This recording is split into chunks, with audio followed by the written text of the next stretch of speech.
Hello and welcome to the to Living Well with Coach Racquel. I had like a whole brain moment in that second. So welcome to Living Well with Coach Racquel. I am your host and your guide to everything wellness. And I have some great guests here with me today where we are going to be having some MOMversation here on the She Is Still Dope Network. So remember, you can reach us and you can find this, watch the replay, share out with friends and family on all of the social media networks at Fit to You Wellness. You can also see it on She Is Still Dope TV. So without further ado, I am going to introduce you to some of my favorite moms. You know, when it comes to wellness, we have not only is it about what we eat and our nutrition and exercising, but it's also about having really strong social networks. And so these women that I have here today are part of one of my social networks. So this is my mom crew. We chat, we laugh, we talk about everything from kids to relationships. And so I thought it would be a great way to end out the year to have them come on as we have these MOMversations about 2020. So I'm just going to go around and have them introduce themselves, and then we will jump right on in. So I'll start with Dr. Kelly Moore. Tell us a little bit about yourself. Well, first of all, Raquel, thank you so much for inviting me. I'm really excited to be here with all of you. We're always in our phones texting, but it's nice to see you all. So hi, everyone. My name is Kelly Moore. I am a clinical psychologist. I treat children and families that are dealing with anxiety and trauma and depression, and do a lot of work in that area by day. When I'm not doing work, I'm a mom to 3 boys. My boys are 12, 8, and 3, and they've been home from school doing homeschool since March, along with many other kids out there. So that's been happening. And I've also been married for 16 years. So my husband and I are also working from home as well. So that's a little bit about me. Awesome. So Corrinda, how about you? Hello, everyone. Good to see you guys as well. My name is Corrinda. I have a 7-year-old son. I am a teacher, so I'm getting a little bit of both worlds with the educator as well as a mom with a child at home.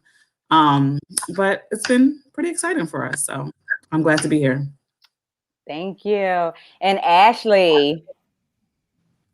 Hi, everyone. It's good to see you. Thank you so much, Raquel, for inviting me onto this platform today. I'm super excited about the conversation.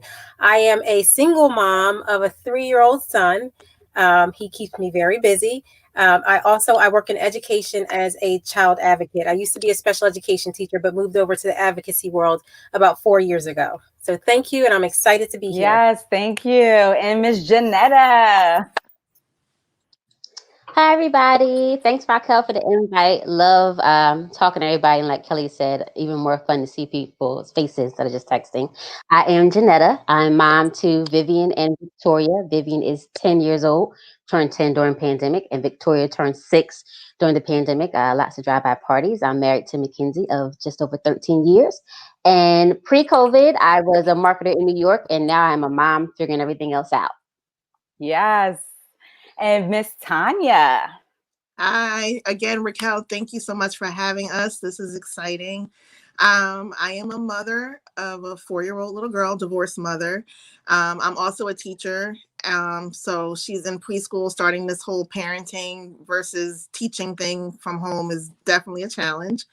And thanks for having me. Yes. And Claudine.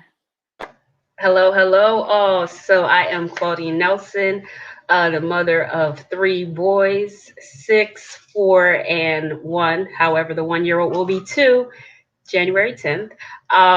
Been married for 9 years. Anniversary was 12/24. So I'm a teacher, and there you go. Thank you. And for those of you who don't know, again, my name is Coach Racquel. I am a health and transformation coach, and I help people who are dealing with stress and anxiety to break free and find peace in all areas of their lives. And this is just one of those platforms that I use to help to provide practical tips to help people live their best lives. And so I also am a mom, and I have 3 children. I have a 14-year-old daughter, Taylor. I have a 12-year-old son, Charles, and then a 7-year-old son, Gavin. And so we are all here. You know, you've heard what we're all doing. So, of course, we are all balancing and figuring things out through this pandemic. And so if you have any mom friends, be sure to send them over here so that they can hear this, they can get some tips, and they can share the fun as we kind of wrap up things for 2020. So one of my first questions that I wanted to ask everybody, I know for myself, 2020 seemed like it was going to have so much prospect and like it was just going to be this big year. You know, most of us were turning 40 and I was ready to turn up. And then all of this hit, pandemic, COVID, everything kind of happened. So what were some of the things that you all were looking forward to coming into 2020 before everything just kind of went downhill? So I'll start with you, Tonya. Well, 2020, I think for just about all of us, it was our 40. We were all turning 40.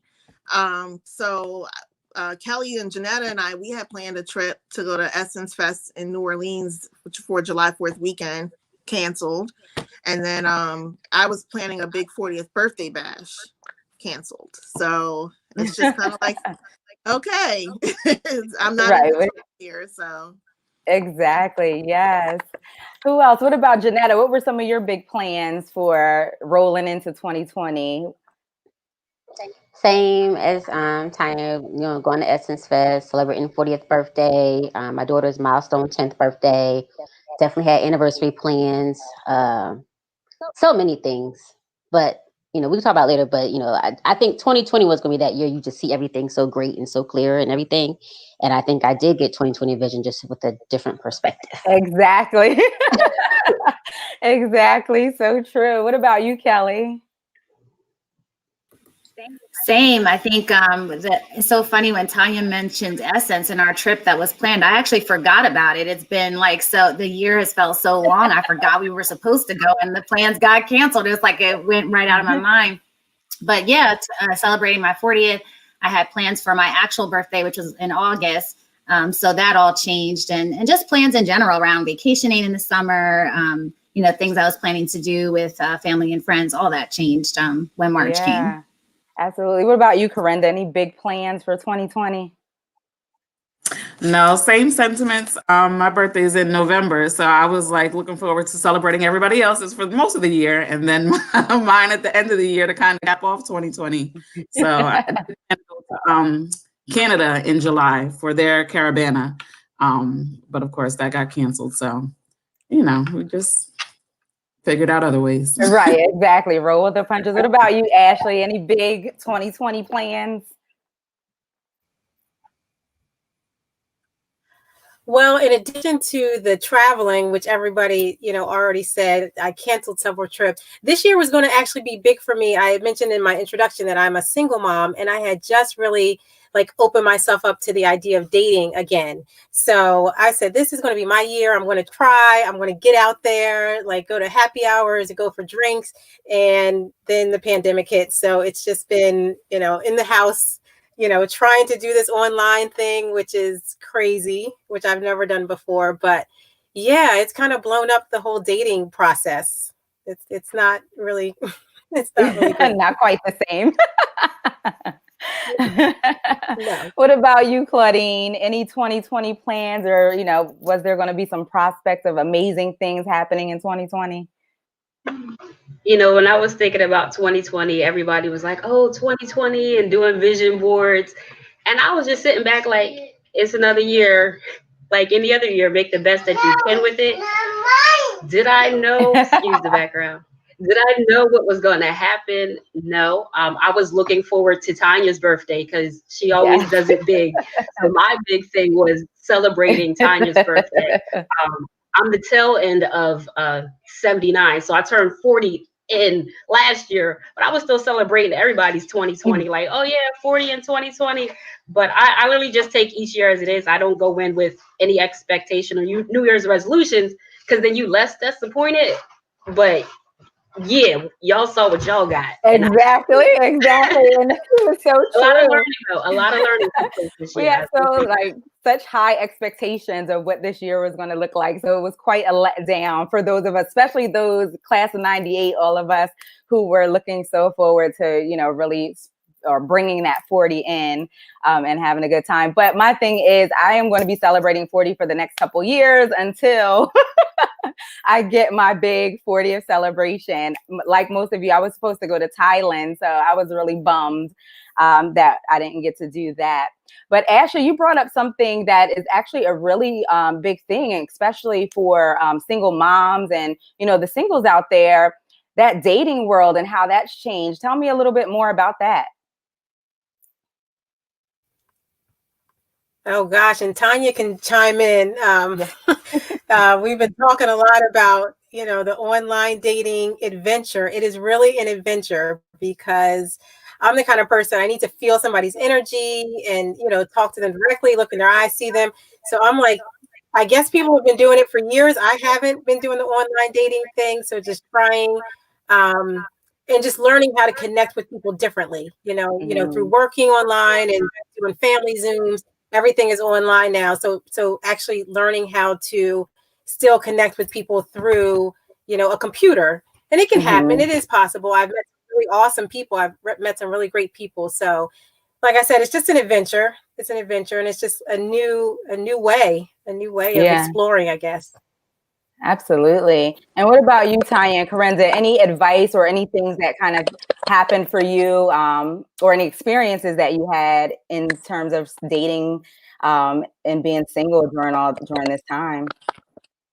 I want to first, I'm glad that I am single during this time and not still married, because I feel like that would have been kind of torturous. Being stuck in the house unhappy. But honestly, like I kind of think that the pandemic has made dating definitely more interesting, because it takes like Ashley said, it takes out all of the like going out and like having dinner and stuff, and all you have is conversation, because you're not spending like that time with that person. So you get to know somebody a little bit better. You get rid of all of the frills and you just really just have conversation. So in a way, I think it's been different. But yeah, I'm ready for things to go back to normal. Yeah. What about you, Corrinda? Well, I actually had been doing the online dating beforehand anyway. Being a teacher, I was super busy anyway, didn't really get out much. So I had dibbled and dabbled in it a little bit beforehand. So the pandemic made it harder, like you said, to get out and see people face to face. But it's just a different way to do it. I mean, like I said, I wasn't one to go out a lot anyway beforehand. So yeah, it changed too much. Right, exactly. So let me hear from my married couples in here, or the married moms. How did the pandemic affect relationships? Like, as Tonya was saying, for some people it was disastrous. And then there were some people that really experienced, had a good experience with it. So what was your experience in the, whole relationships during COVID and everybody kind of being stuck in the same house? And any of you can jump in. All right, well, I'll start off. So actually for me, it hasn't changed much due to my husband's job. He still is out the house, but he's home more than he was before. But it's just like, I guess we would say it's like average now. So it's still come home, interact with the kids, interact with me. But we never hit that point where we were like COVID. I like to call it COVID stuck. Like you're stuck in the house because of COVID. Yeah. But because of his job, he still had to leave. And he has several jobs. So basically all but one required him to leave the home. Okay, yeah. So, if anything, it was just like when you are home, spend more time with the kids, because we don't know if you're going to come back safe because you didn't sanitize your hands. But that's a different story.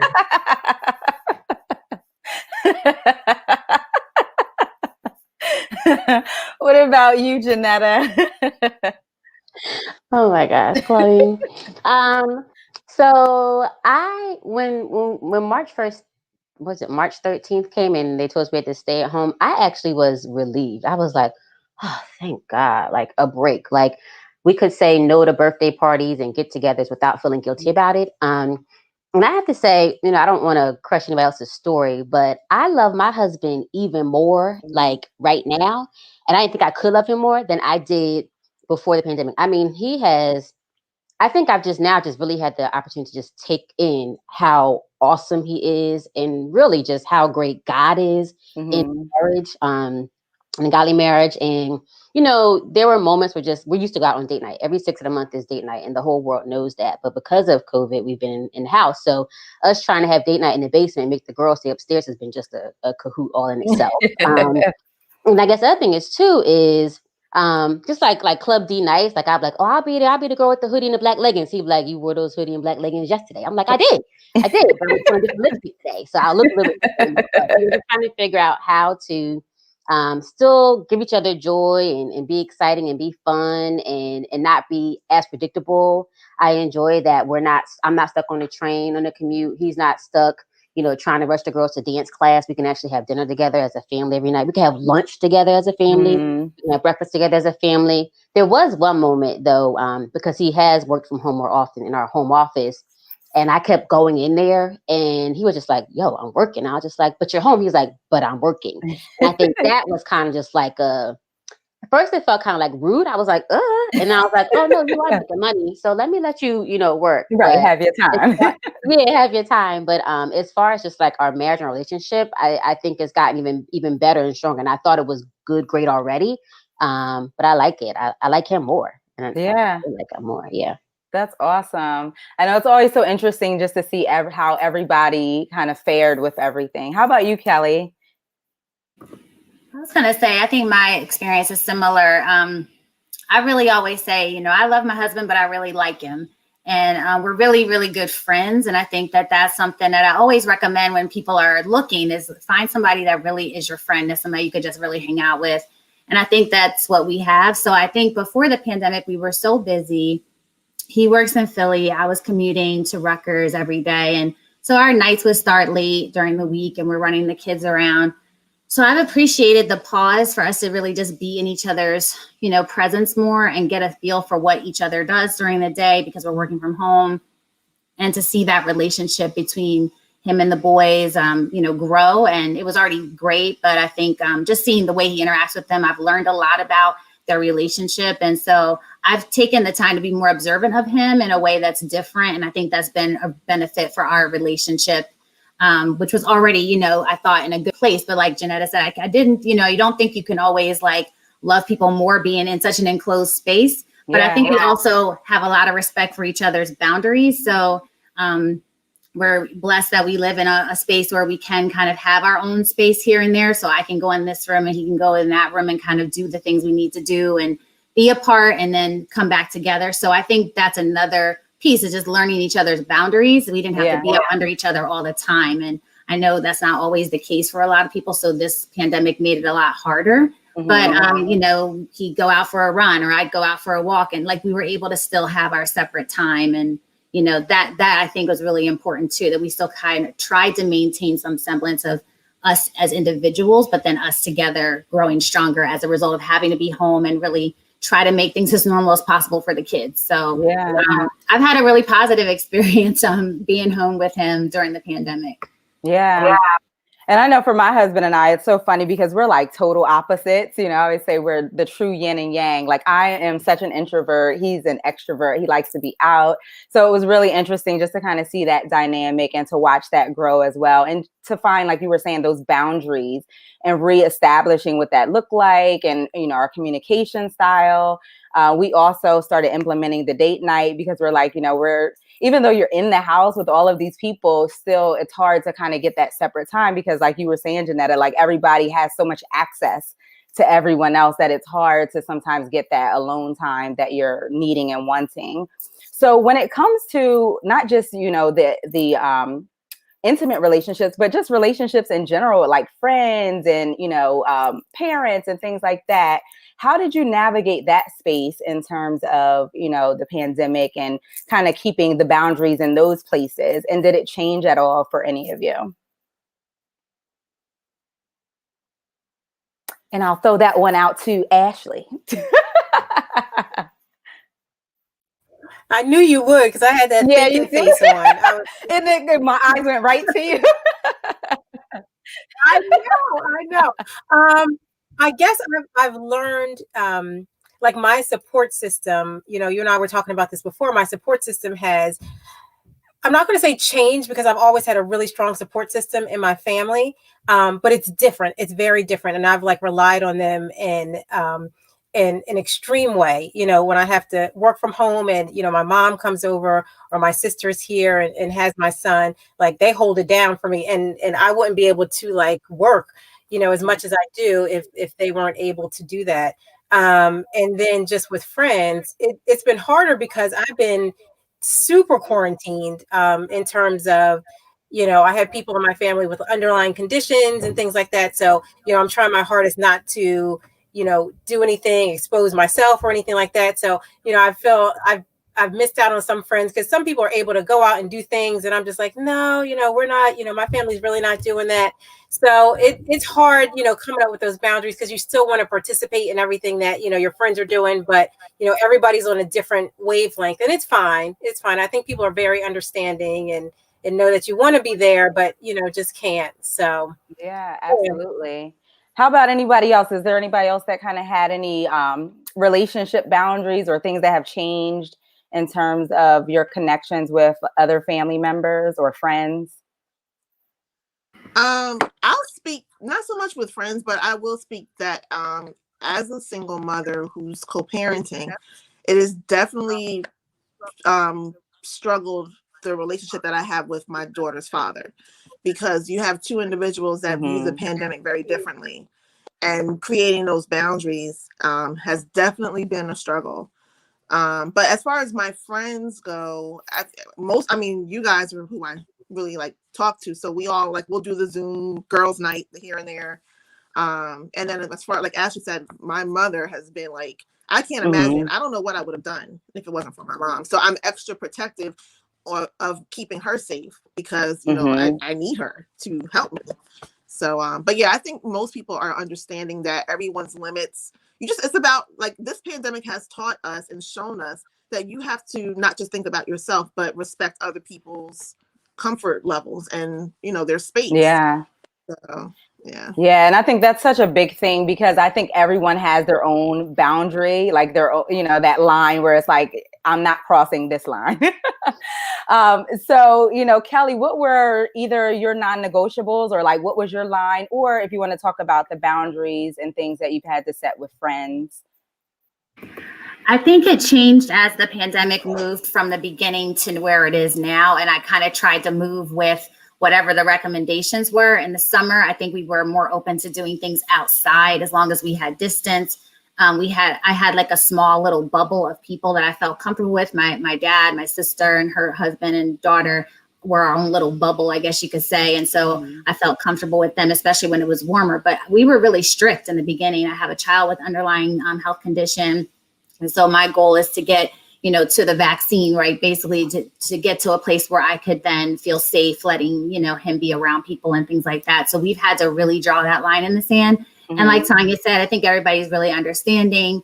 You know, there's some things that were okay because they were outdoors and people could be apart. But once we had to go back inside, you know, we had to shut it down again. So some of our non-negotiables, actually, my husband was probably a little more strict than I was earlier on. You know, he was sending kids away that were knocking on the door like, no, they're not coming out until the summer. And I was like, oh, my God, you know, he just slammed the door in their faces. He was very protective of making sure that no one was in here and even on the porch. So we've kind of gone back to that now, obviously, where we are now. But those are kind of the things I tried to do. And then in terms of just kind of keeping relationships going, you know, I had friends, and I did this for other people too, where you just show up with a little gift on their doorstep.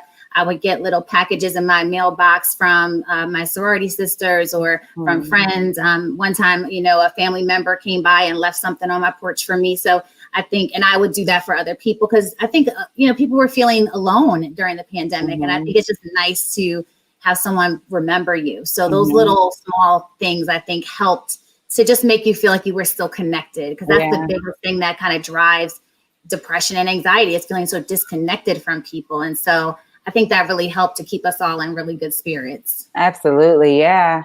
What about you, Corrinda? Any of those non-negotiables or anything that you've had to, boundaries that you've had to set? No, I guess the pandemic made me realize that I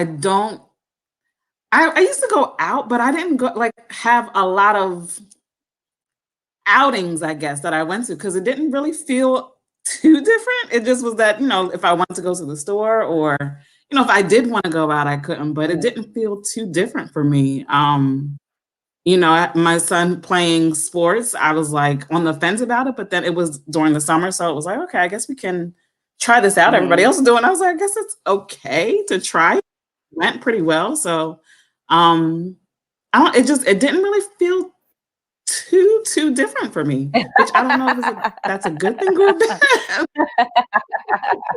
I don't know. What about you, Genetta? As far as boundaries, I am a type 1 diabetic. So my husband was pretty strict on what I could and could not do. So much so that I was like on the side praying, like, dear God, please please let him let me go outside, and I think that was part of like being thankful, but I was like, come on, man. And then I had this thought, and some people called it selfish, of like, if everybody's going to pass away one day, can we just at least pass away on the beach in another country? Like, can we just fly away? And he was just like, my brother was like, well, that's very selfish. And I was like, but if you guys all come with me, we'll all be together and then we'll all quarantine when we come back. And needless to say, I haven't left New Jersey. So that plane didn't fly over. But as far as like just outside of my family of 4 in the house, similar to Kelly, like we created our bubble, like my mom, my brother, and his wife, and that was it. And just us, and then a couple of drive-by birthdays in the summertime. But I also too enjoyed just like that surprise and delight of somebody leaving something on your doorstep, or us too, or I would get the girls together. We would randomly call people and sing Stevie Wonder's "I Just Called to Say I Love You," just to kind of break the monotony of being on Zoom all the time. And we created a Friday game night. So with our larger family across the country, and New York and North Carolina and Vegas and Detroit and everywhere, we do like a game night with our family every 2 months. So that was kind of good for my girls to see their cousins and everything. But even just was it yesterday, a couple days ago, it's even like noticing like how your friends connect with each other about your well-being. So I realized like my husband had planned a surprise Christmas gift with Kelly. And then like my doorbell rang and she's like all maxed up, dropping. I'm like, oh, I want to hug you. Oh, I want to, but I can't. But like, oh, thanks for the gift. It was just like all those things are just like all coming into play. It's just like, it's nice that somebody's thinking of you. But I feel like instilling in Viv and Tori is how can we think more about other people? That can just kind of teach in the pandemic, like, like it helps with your mental stability and it helps with just your anxiety, but it's just showing love. And that's what we're here to do. We're here to show love and kindness, and not for something to come back to us in return. Yeah. Just to give it out. And you do feel better, but you're not doing it to feel better. You're doing it because it's the right thing to do. And that's what we try to instill in them as far as, no, we can't do this, but we can't do that. And we have to find a way to have that make us smile and bring joy and feel joy at the same time. So, I'm praying for vaccines and that I can get out of the state. But in the meantime, I just enjoy surprise delights and phone calls. Exactly. And, one of the good things, just when it comes to all of this is that there's always that blessing in disguise, right? Even though all of this is going on, and there's a lot of 2020 that I'm sure we all would love to forget, there's also a lot of amazing things that have happened in 2020. So Claudine, is there anything that for you, felt like a blessing from 2020? Yes, 2020, my vision was clearer. I think as a parent, like I already spend a lot of time with my kids and, but it was like, yeah, you spending a lot of time, but what are you doing with that time? Like my boys are literally right here with me right now, but it's more interactive and it's more things like specifically planned to do with them. Not like, oh, mommy, can you play this game with me? It's like, no, I'm going over to them like, hey, let's play this game, And then like what I've learned the most about 2020, my uncle, he passed and took it very hard. So I decided to start speaking to a counselor, and from that, it wasn't just dealing with his death, but me as a person in whole. So like this pandemic has taught me to slow down and really process what's worth. What do you value? You know, like what really matters. Does my job matter to me? I appreciate it, but if it comes between my job and my family, without a doubt, I will walk away and not look back for a second. You know. So that's what I more or less learned about. Like everybody's talking about self-care, but they hardly talk about how to do the self-care and what to do to actually implement it. Like, oh, you need to take time to relax. How? You know? So like, I think 2020 kind of forced us all to find a balance, but that's it. It's like a fluid balance. You do what works for you. So this might have worked one day where you had like a schedule and everything worked according to time. Then the next day it did not. So I'm going to be quiet now as my co-anchor has joined. Exactly, the joys of what we've had to kind of shift and kind of make work as it relates to these Zoom calls and all of these virtual calls. Anybody else? Something, you know, some blessings that have come out of 2020, Corrinda? Yeah, I actually got sick in May, and you know, with COVID, just automatically through COVID, I was super scared to go to the hospital because I'm like, they're gonna make me stay. I'm gonna be put on a ventilator and don't know what's gonna happen. But ended up not being COVID. I found out that I was prone to blood clots, and so kind of, you know, started that process. And like, had it not been COVID, I may or may not have, you know, found that out. So that kind of was a blessing in disguise. And then also just I was able to purchase a home. I don't think it was necessarily because of the pandemic thing, but it happened during the pandemic, and I'm super happy about that. So a couple of good things came out of 2020. Yeah. Anybody else? Something good that came out of 2020? I would say two things for me is one, I as a mental health provider, I've really appreciated the spotlight this has shown on the importance of taking care of your mental health.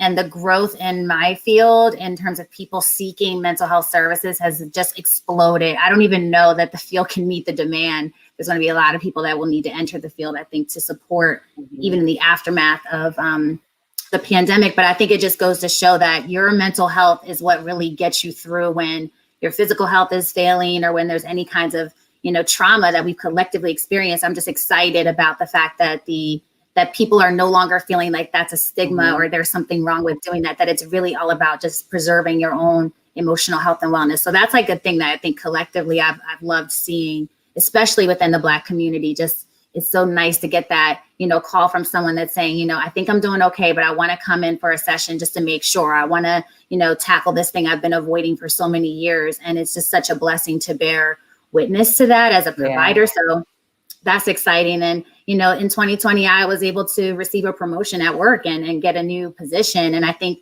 the reason why I think that's so important is because in my field, it's very rare to find African-American psychologists. We're kind of like unicorns in our field to find us. Like 4%, I think, of psychologists are Black. And so I think the fact that, you know, there's room for us that's growing at that table is so critical because, you know, our mental health has been the part that's been sort of looked over for so long. So it's really exciting to be a part of what's to come. I think it's going to get better. And I think the stronger we get, I mean, we're going to be such an unstoppable force because we already have so much resilience as a people. So that's been one really good thing I think that's come out for me personally out of the pandemic.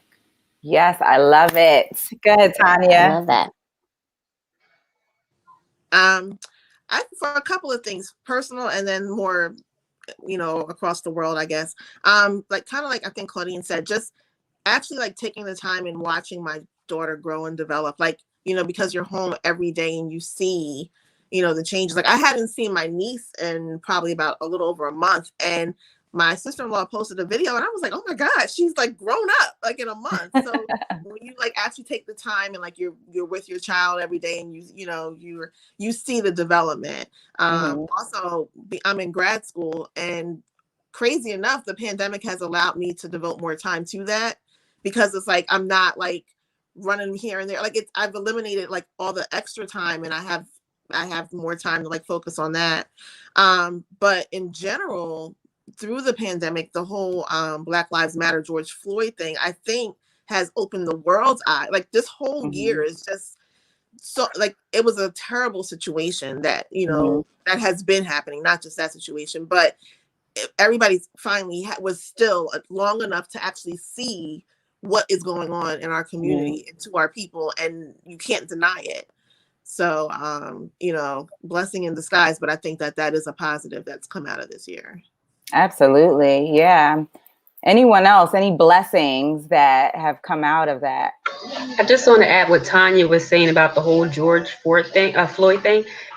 That moment, I think, made, because so many people like across the world acknowledged that it was wrong.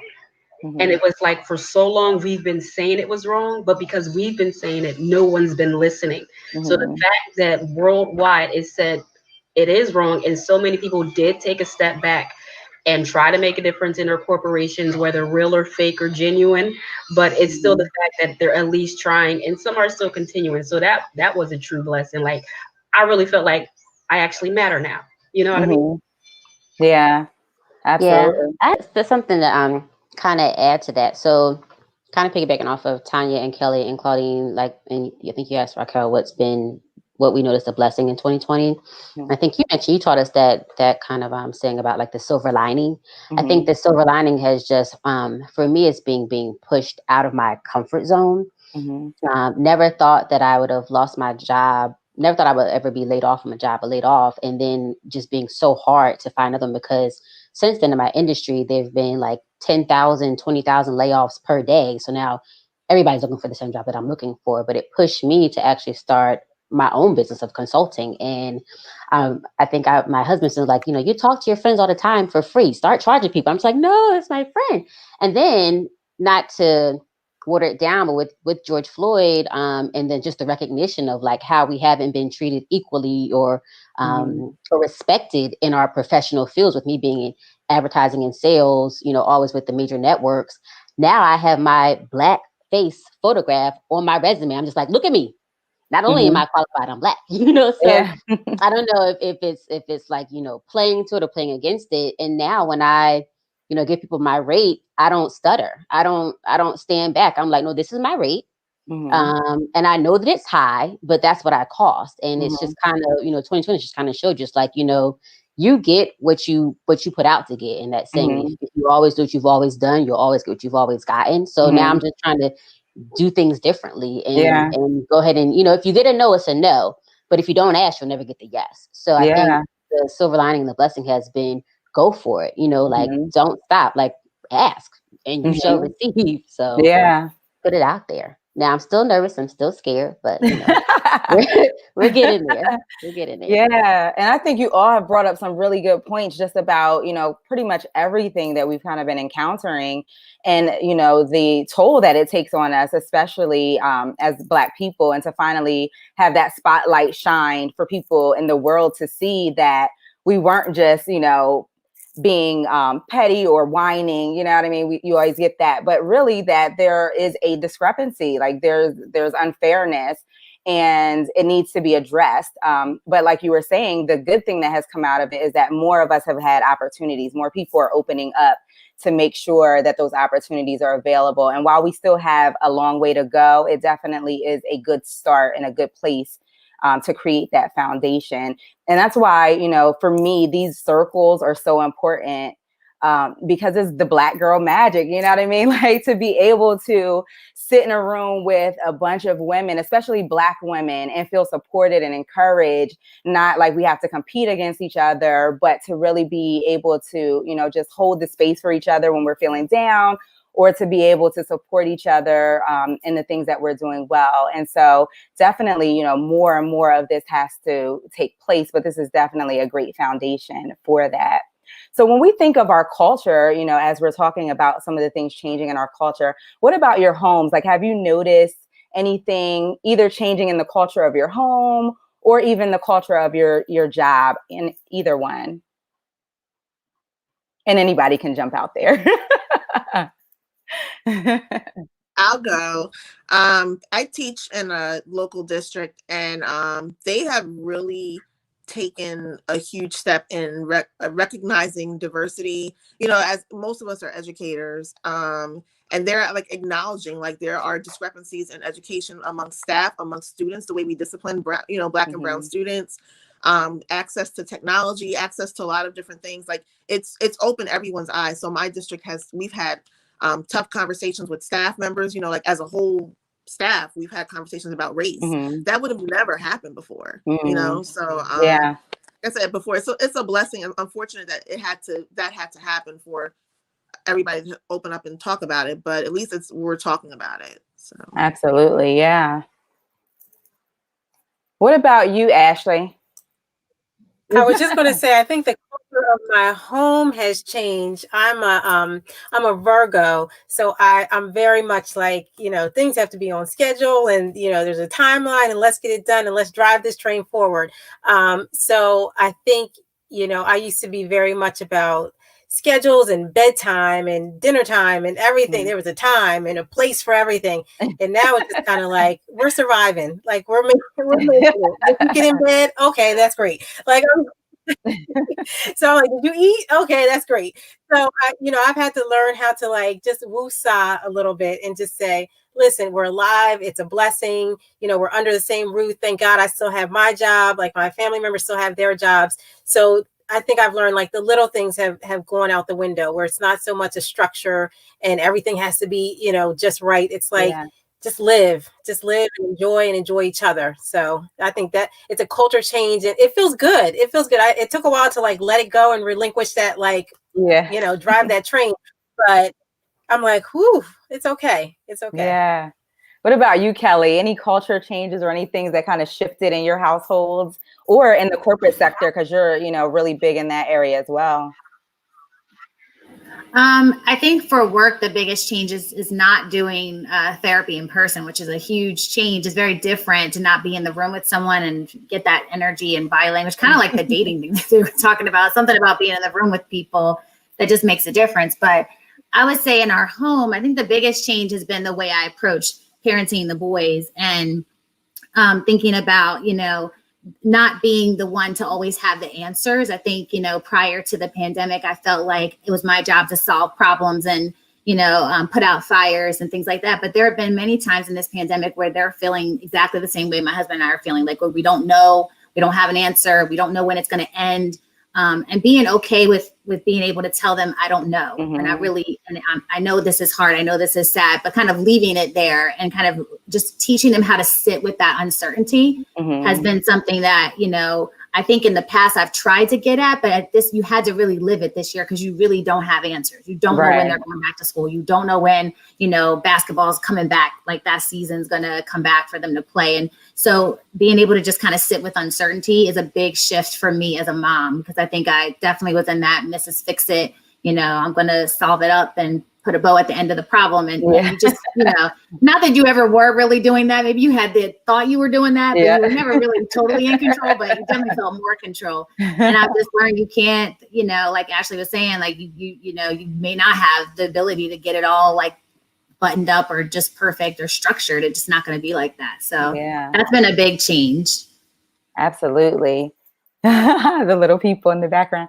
What about you, Corrinda? Anything that has changed or, you know, for the culture of your home or at work for you? Not really at home too much. Like I said, in the beginning, I was at my parents' house, so everybody was there already to begin with.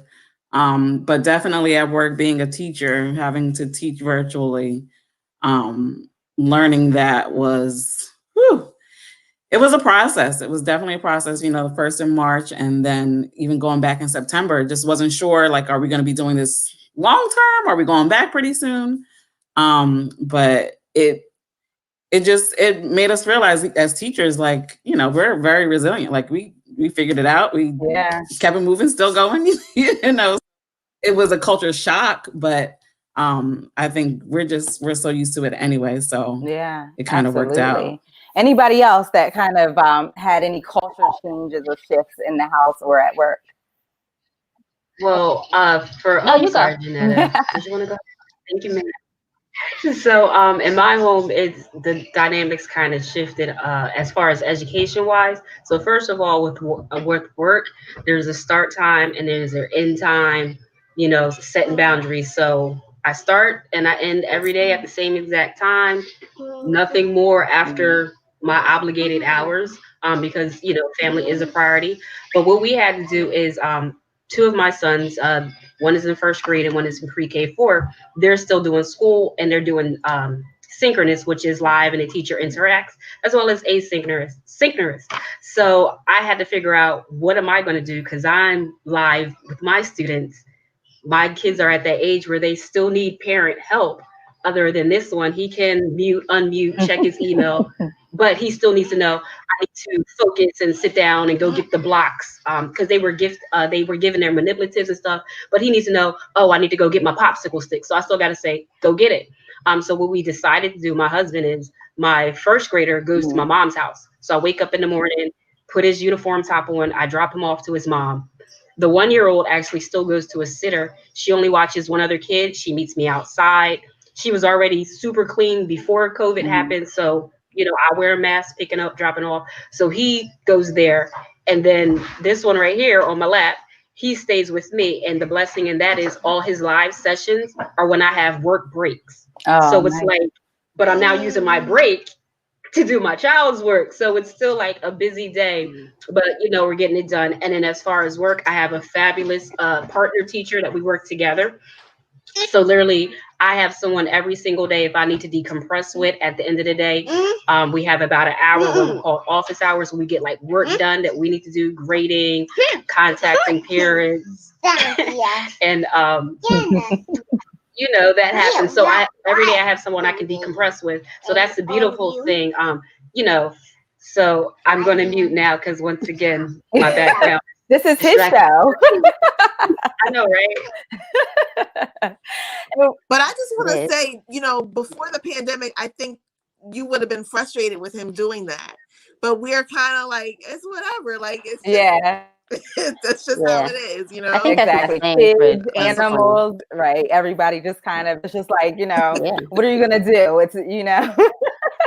I know. My saying for 2020 is, it is what it is. Like, it just is what it is. But I want to say two things. One, I think you asked about like just the culture or changing culture in your house. I think for my house, it's different because since I'm consulting and more do my own thing now, it's my hours are not as confined as it used to be when I was working this 9 to 6 job. So, and because I have two virtual learners, first grade and fifth grade, and they have, what is it, Claudine, synchronous. So the teacher is live teaching. Like you said, it's still getting the blocks and getting the crayons and color pencils. So while they're in school, I'm in school too. You know, if something's happening, like if the Wi-Fi cuts out or, you know, because they're at-home learners, if they didn't if they didn't put the homework sheet in the packet, I have to run and print it off my home printer. It's like all these different things. But then also too, it's like as I'm working with my clients or even interviewing for a corporate job, if my daughter comes in, I'm not pushing her out the screen. It's just like, oh yes, I'm a mom and I'm proud of a mom. And I think before interviewing in the corporate world,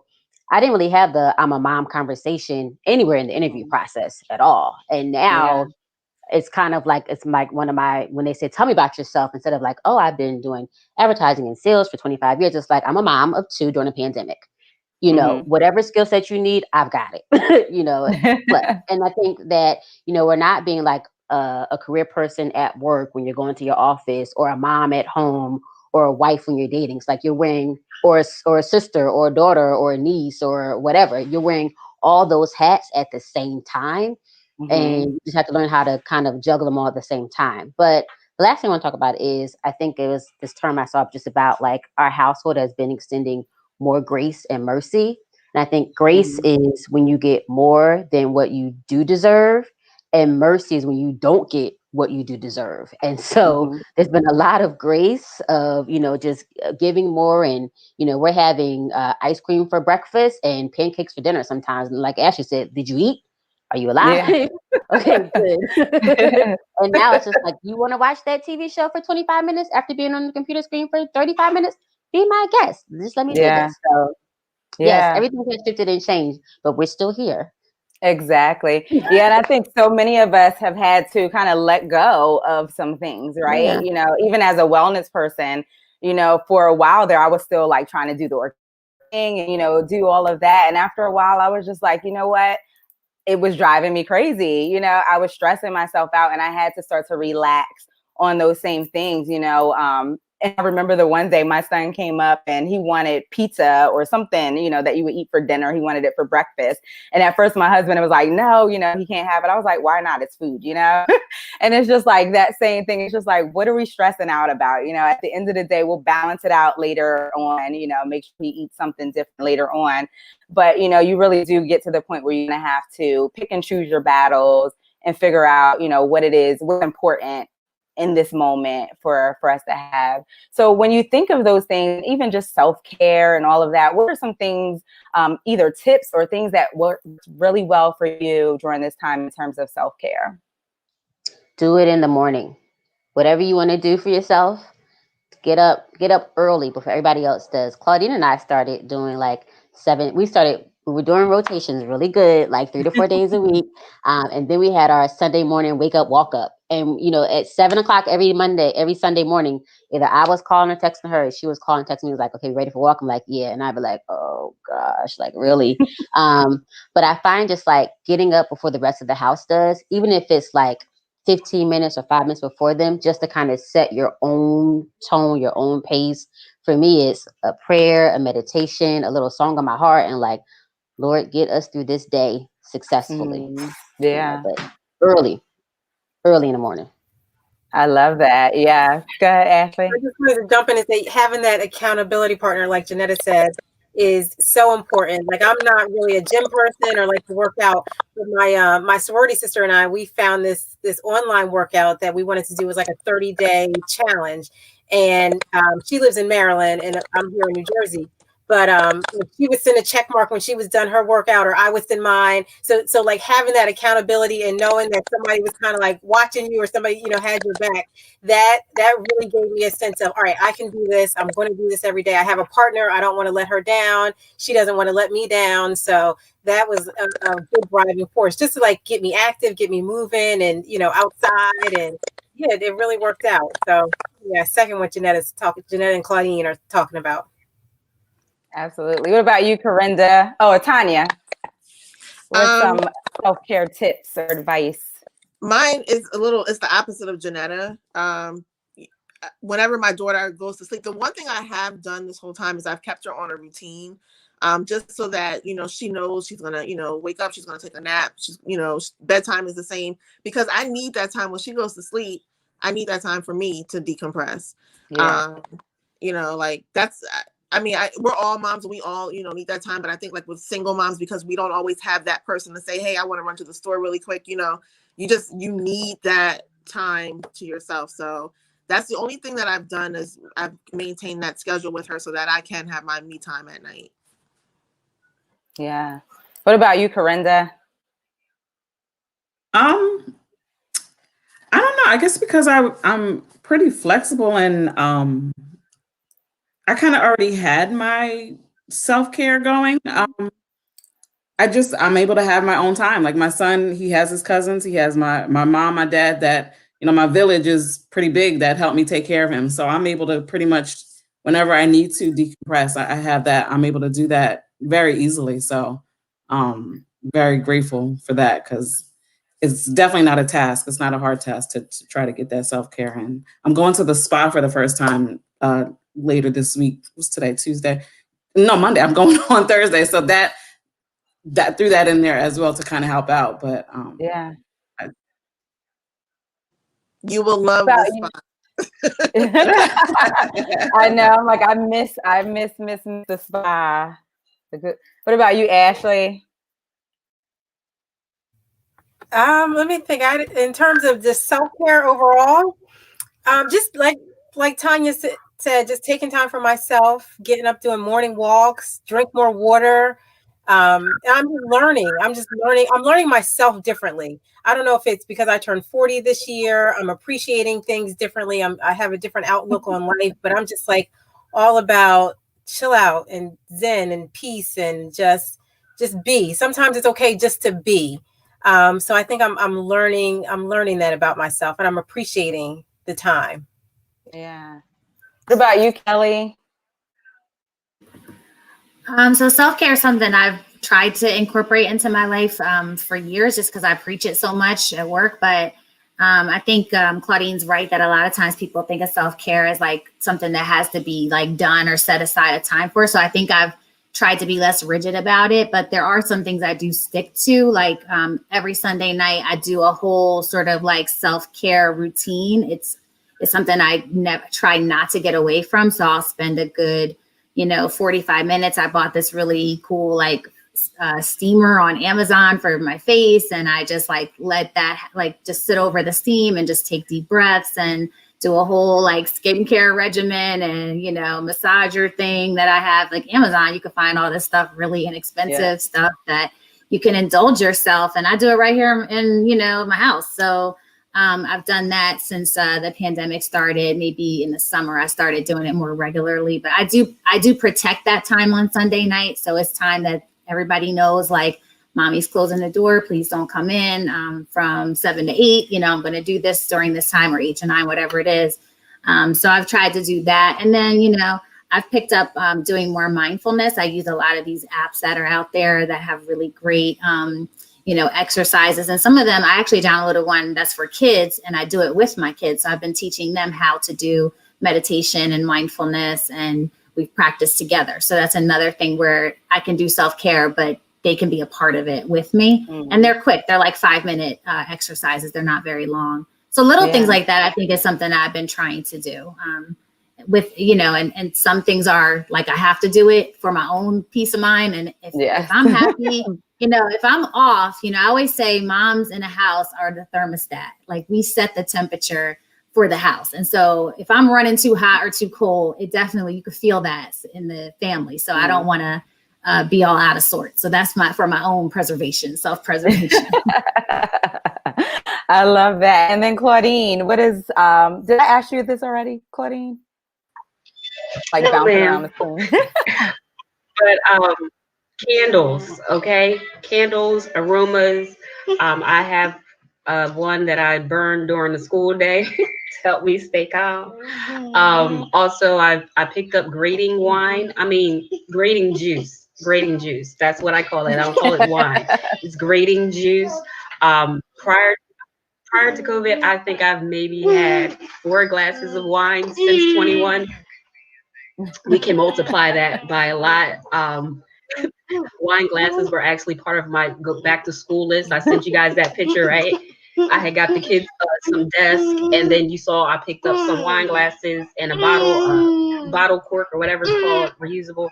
So not to say I got a problem. I don't. Listen, it's okay, guys. But yeah, the candles. Mine is the opposite. I try to put my boys down at night. It is an adventure because there are 3 different personalities. So one may go down, and then another one. So I try to put them down at 9 o'clock. One will appear at 11 o'clock, full-blown conversation. And I'm like, but I left him 2 hours ago in his room. And then like another one come out, can I get a snack or drink? So, like Jeanette said, in the morning, I try to wake up early, but I'm already waking up early to do the whole get ready for school and drop off. But sometimes just even like she said, 10 minutes before them, it is a great, self-care me time. But I love my time when I don't have all 3 of them. It is beautiful.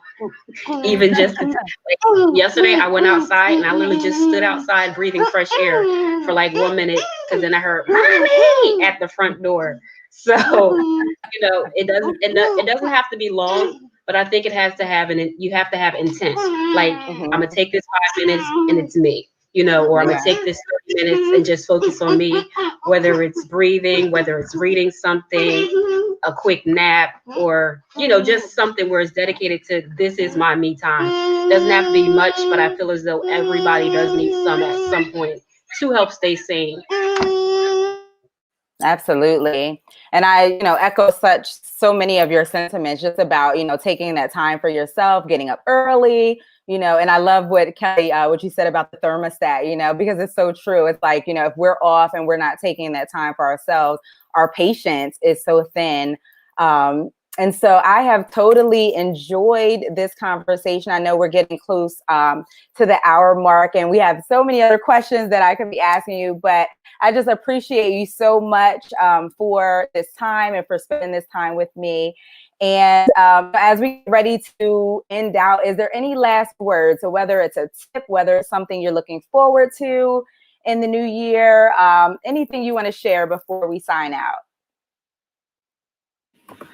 I just wanted to share a suggestion, and this is, something I'm going to be talking about in other settings with work and everything. But I was thinking, like, for next year, instead of people worrying about New Year's resolutions and setting all these like lofty goals for the year, I think this year taught us that, we can set all the goals in the world and like life happens and it can throw everything off. So for 2021, I decided to I did this in the past few years, but I also would set these goals. So this coming year, I'm just working on picking up one quote and one word that I'm going to use as my theme for 2021. And I feel like if you do something like that, that word can apply to any situation that comes your way. You can take that word and really bring it to life in whatever situation. So that might be a way to kind of alleviate the stress of the beginning of the year when you're trying to set all these goals for yourself, or you're reflecting on what didn't go well in the year before.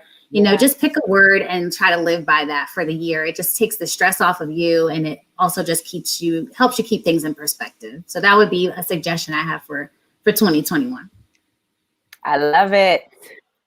I like that. I guess my thing would be, we just had the Christmas holiday, and our tree was definitely full of presents. And my husband asked me what I wanted, and I landed on kind of like you, like a word. Like, I think the gift of this year and every year is just really presence, like the presence of peace and calm and joy. And, those things can't be wrapped up in a pretty box with a bow, but just really taking advantage of those people and the atmosphere that is around you, and count your blessings one by one. And I promise that should overwhelm you, where nothing else really matters as much as you think it did or it should. But just be thankful and grateful for presence of people and joy and peace and love. Absolutely. What about you, Tonya? It's funny, Kelly kind of read my mind, because the word that I was thinking about just next year going into 2021, I brought myself Apple Watch as a gift for myself, and it has a feature where it just makes you pause and breathe. And I just said, 2021, I'm just gonna like breathe, just take a deep breath and breathe. And the watch reminds me to do that. Like, I'm not planning nothing. I posted this yesterday. I'm not planning anything. I'm just taking it day by day, and I'm just gonna take deep breaths and make it like day by day and just make it through. Yeah. So I was thinking, well, thank you for having us on here. This was a really fun experience. But just reflecting on our mom circle and, the things that we talk about in the chat, it's been a saving grace just to, talk to other moms and say, like, what's going on with your household or your kid, or, how are things going? So, I would say my advice for anyone out there is just to, embrace your circle, whatever it may look like, whatever your support system looks like out there, just to have people just to like, bounce ideas off of, or just be your honest, authentic self and saying, I'm having a bad day. Like, it's crazy today.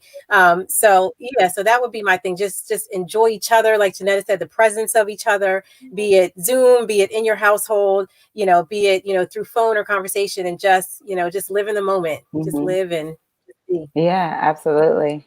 Yeah, you stole my words, Ashley. Living in the moment. That's definitely my theme going into 2021.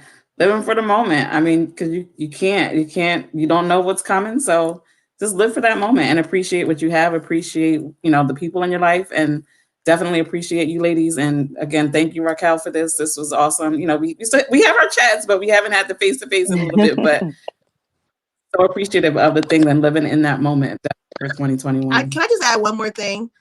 I'm sitting here and I'm looking at everybody. I mean, not to give too much information, but we've all known each other for like a really, really long time. Most of us went to high school together, and Racquel from college. And I just I love y'all. Like, we all have been through a lot together and in our own lives. And I just really love that we have each other to lean on and to support each other. So we are all gonna just do well into 2021. And I love y'all. Thanks, Racquel, for having us. Oh, thank you. And what about you, Claudine, and the little one? Any last words of encouragement or advice? Don't hurt the kids on camera. It's like, no, that was a joke. So for 2021, what I would say to everyone is walk in your greatness. You know what I mean? You make whatever you want of each moment, but do it great and do it the way you would do it. Go to bed each night knowing that you fulfilled your purpose for that day, and prayerfully you get up the next day to continue. I love all of you dearly. Beyond you could understand. I know there are moments where we call on each other like, oh my gosh, girl, this just happened, from work to personal to I love our judgment-free zone.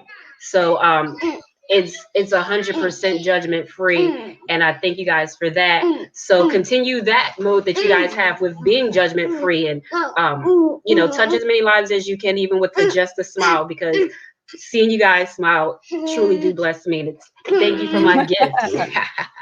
Love you guys. Well, as usual, I am so ecstatic. I am so blessed, and I just blessed is the word that comes to my mind. Blessed and grateful that God has sent me such amazing people in my life to not only support me, but to encourage, to empower. And that's really what life is all about. And I think if anything, as all of the things that you all have said about 2020, it really is about that. It's about being flexible. It's about being present in the moment. It's about really making sure that we're supporting ourselves, asking for help when we need it, and utilizing our circles, for whoever that may be, to really help us get through all of this. So I thank you all again for being here. I thank you to all of you who are watching. Be sure to share, me over at Fit to You Wellness. You can also check us out as She Is Still Dope, a network of women, purpose-driven women, just a platform to be able to share all that we have and all that we are striving for. So join me again next week. I'm here every Monday at 7. Next, we'll be talking about setting those intentions and creating that vision that is in alignment with being flexible and in alignment with who you are and who you want to be moving into 2021. I thank you all. Be sure to check us out, and love you all, ladies to life. Love you. Love you. Thank you. Bye.